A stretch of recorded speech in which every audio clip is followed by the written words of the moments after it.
Seperti di dalam ayat wa kulu washrabu hatta yatabayyana lakum al-khaytul abyadu minal khaytil aswadi minal fajri summa atimmus siyama ilal lail. Bahwa makan dan minumlah di malam hari halal. Sampai kapan? Sampai mulai ufuk fajar menyingsing. Maka adzan yang kedua sudah tidak boleh makan dan minum. Sampai kapan? Sampai kepada disebutkan summa atimus siyama ila lail.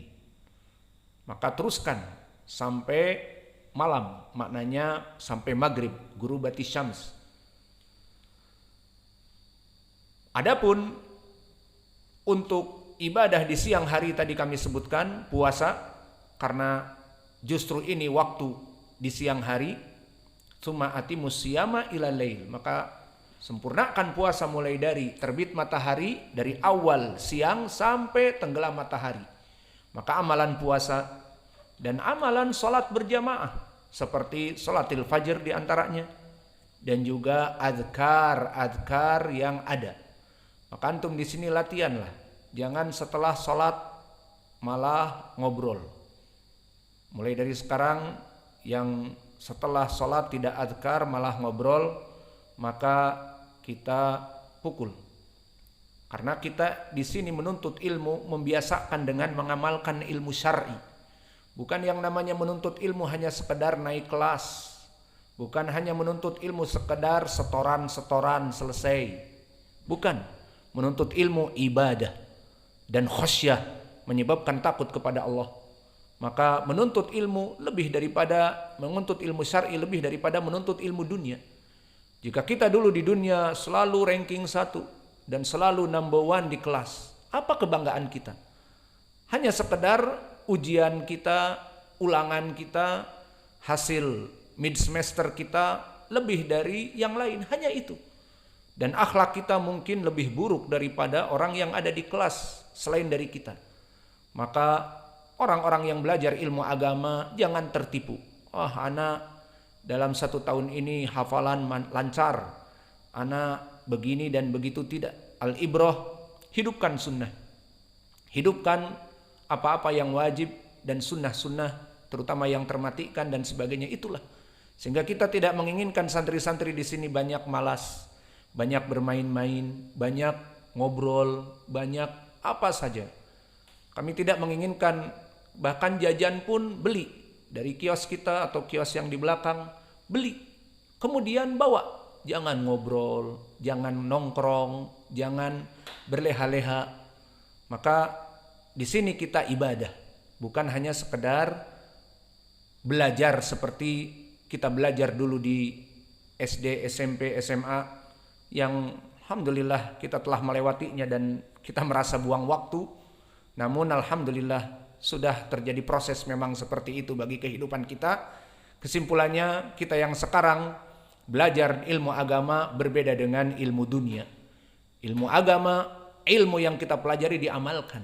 Maka antum mengetahui bagaimana azkar setelah sholat. Laksanakan, jangan malah ngobrol. Dan juga laksanakan sunnah-sunnah dari azkar seperti hadis-hadis yang ma'ruf.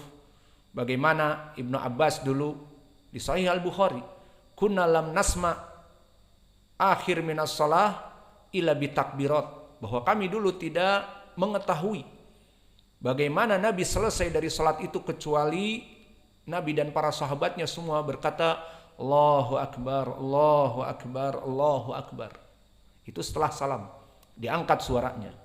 Dan juga disebutkan oleh Ibnu Abbas di Sahih Al-Bukhari dan Muslim juga, bahwa kami dulu fi ayami sahabah ma'an Nabi, bersama Nabi, rufi'a al-adkar, adkar itu diangkat. Jadi kalian bukan menyelisihi awam yang biasa pakai mikrofon terus membacakan kur la ilaha illallah, la ilaha, berisik di masjid. Orang yang sholat sunnah pun akhirnya tidak khusyuk. Kita tidak seperti itu, tidak ekstrim dan tidak gulu. Maksudnya ekstrim ataupun gulu, kita berlebihan dengan melafadzkannya, dan tidak juga terlalu meninggalkan, maknanya sampai setelah salam diam semua. berkomat kamit saja. Subhanallah, subhanallah, subhanallah. Tidak seperti itu. Ahlu sunnah wasat, tengah-tengah. Jadi tidak seperti awam yang berisik dipimpin oleh imam dari adkarnya, dan juga tidak diam ataupun komat kamit saja. Karena disebutkan oleh Imam Ibnu Abbas, kami tidaklah mendengar dari akhir salat Nabi, tidak mengetahui Nabi itu selesai salam kecuali dengan takbir. Setelah assalamualaikum, assalamualaikum, diangkat takbirnya, Allahu Akbar, Allahu Akbar, Allahu Akbar. Dan itu seperti di mana-mana diamalkan sunnah-sunnah, terutama di tempat para ulama. Dan kami pun mengetahui prakteknya seperti itu, seperti di tempat Syekh kami Muqbil Al-Wadi'i. Dan begitu pun diangkat dari azkar, meskipun tidak kur, dipimpin satu imam, karena Ibnu Abbas mengatakan, kunna fi ayami Rasul ma'as sahabah, dulu kami hidup bersama Rasul dan para sahabat, kami mengetahui bahwa mengangkat suara dalam azkar itu adalah di zaman Nabi. Maknanya dari sunnah. Sehingga jangan kita menjauhi seperti awam, kemudian kita meninggalkannya tanpa suara, itu pun bukan sunnah. Maka yang sunnah kita angkat tasbih kita, subhanallah, subhanallah, subhanallah, Allahu Akbar, Allahu Akbar, alhamdulillah, alhamdulillah, la ilaha illallah wahdahu la syarikalah, baca ayatul kursi, semuanya dengan irtifa' saut. Setelah itu selesai diam. Maka amalkan sunnah-sunnah seperti itu semua. Maka inilah yang menyebabkan Allah mengangkat derajat kita. Di mana Allah berfirman kepada para penuntut ilmu, yarfa'illahu alladhina amanu minkum walladhina utul ilma darajat. Maka Allah mengangkat orang-orang yang berilmu lebih di atas dari orang-orang yang beriman saja. Kenapa? Karena punya ilmu dan mengamalkan dan mendakwahkan. Itu yang kita please inginkan dari para penuntut ilmu. Adapun kalau hanya sekedar penuntut ilmu dan di semua markas misalnya seperti itu, hanya di sini datang murajaah ataupun setor hafalan, sudah. Mana amal-amal salat rawatib tidak diamalkan. Mana yang namanya amalan ini, amalan itu tidak diamalkan. Mana yang sunnah ini dan sunnah itu tidak diamalkan. Maka kita menyayangkan perkara-perkara seperti itu. Kesimpulannya, setelah insya Allah sepekan ataupun kurang 6 hari lagi atau 5 hari lagi, kita akan biidznillah kedatangan tamu agung. Siapa? Tamu agung kita adalah Ayamul Ashr, 10 hari pertama di bulan Dzulhijjah. Dan pada saat itu disebutkan di dalam hadis oleh Nabi, hatal jihad fisabilillah, na'am, hatal jihad fisabilillah. Maka bahkan jihad fisabilillah kalah dengan amalan di hari-hari ini, iya, kecuali memang dia keluar dengan senjatanya dan tidak pulang. Nah, ini baru mati syahid, itu sama derajatnya dengan amalan-amalan di Asyra awal Dzulhijjah. Sehingga insya Allah kita berpuasa bersama siangnya dan melaksanakan sholat berjamaah, alhamdulillah, dan insya Allah ijtihad fi durus. Pada saat itu kita berijtihad di pelajaran kita. Kalau bisa pelajaran-pelajaran di siang hari kita genjot. Ba'dal fajar pelajaran, ba'da duhur pelajaran, sebelum duhur pelajaran, ba'dal asar pelajaran, sebelum asar pelajaran, dan seterusnya. Alhasil siang-siang itu kita raup pahala. Inilah yang kita inginkan dari para tulabul ilm. Jadi para tulabul ilm bukan hanya sekedar seperti sekolah di SMP, di SMA, pokoknya ada setoran, pokoknya bayar uang makan, kemudian ujian dan sebagainya, tidak. Di sini adalah ruh dari ibadah kita. Apalagi kita mengaku ahlu sunnah, hidupkan sunnah-sunnah yang ada. Kembali kepada permasalahan, maka di dalam hadis ini, dohu wa tayyibu biha anfusakum, maka sembelihlah dan berbuat baiklah kepada sembelihan. Jangan dikasari dan jangan diasah pisau di depannya, dan di saat menyembelih hewan jangan diperlihatkan saudara-saudaranya yang tersembelih, stres duluan dan sebagainya. Maka disebutkan laisa min muslimin yuwajjihu dhahiyatahu ilal qiblah. Ini wajah pendalilan di hadis Aisyah. Maka tidaklah seseorang yang mengarahkan sembelihannya ke arah kiblah. Maka dari sini hadis marfu tentang mengarahkan sembelihan ke arah kiblah kita katakan ini pun dhaif, bahkan dhaifun jiddan. Karena diriwayatkan oleh Imam Abdul Razak tadi dari jalan Abu Sa'id Asy-Syami. Haddatsana Atha ibni Abi Rabah an Aisyah, dan Abu Sa'id Asy-Syami dia Abdul Quddus ibnu Habib dan dia matrukul hadis. Sampai Imam Ibnul Mubarak Abdullah, imam di zamannya muhaddis, di saat menjarah Abu Sa'id Asy-Syami mengatakan, la an aqta'a tariqa ahabu ilayya min an arwiya anhu.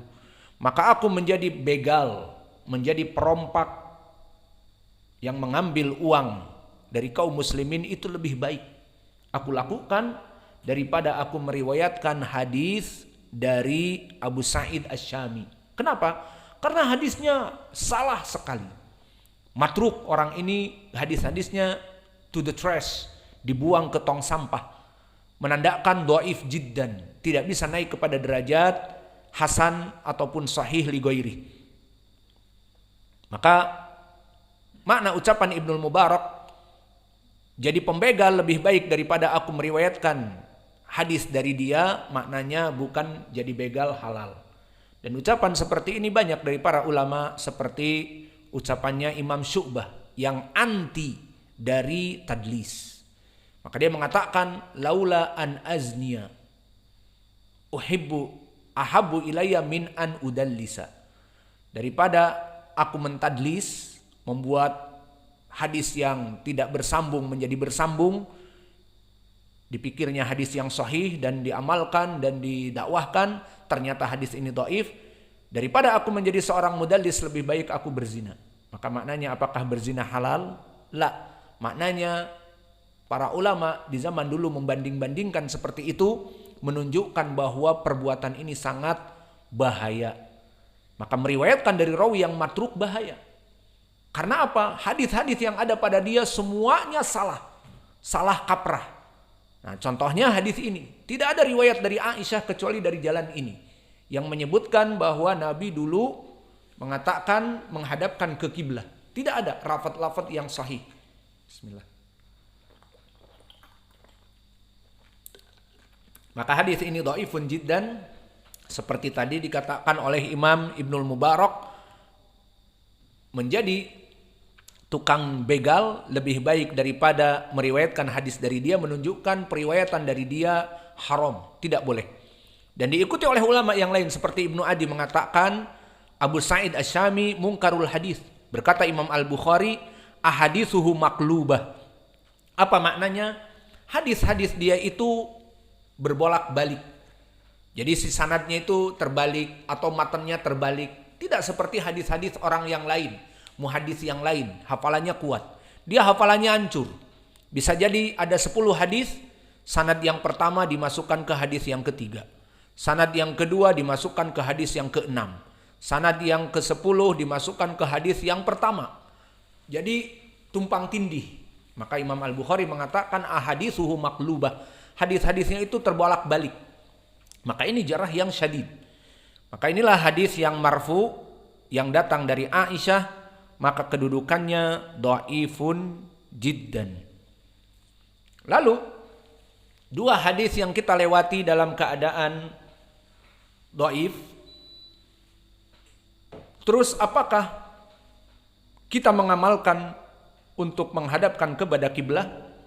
Jawabnya lihat, apakah ada athar salaf yang sahih? Karena jika ada athar salaf, maka mengikuti salaf itu adalah lebih baik. Telah datang nas kita di mana kita diperintah untuk mengikuti salaf. Seperti hadis Irbad ibni Sariyah, berkata Rasulullah sallallahu alaihi wa ala alihi wasallam, "Alaikum bisunnati wa sunnatil khulafa ar-rasyidin al-mahdiyyin addu 'alaiha bin nawajiz." Maknanya wajib bagi kalian untuk memegang sunnahku dan sunnah para salafku. Siapa? Al-khulafa ar-rasyidin adalah para salaf. Maka mereka Abu Bakar, Umar, Utsman dan Ali, mereka dari salaf. Peganglah sunnah-sunnah mereka bagaikan kalian memegang sesuatu dengan kuat, karena makna gigitlah dengan geraham maknanya peganglah sunnah mereka dengan kuat. Bukan sunnah mereka kita gigit dengan gigi geraham. Tapi itu kinayah bagi orang Arab agar kita berpegang teguh, mutamassik dengan asar salaf. Maka ini hujjah tentang asar salaf.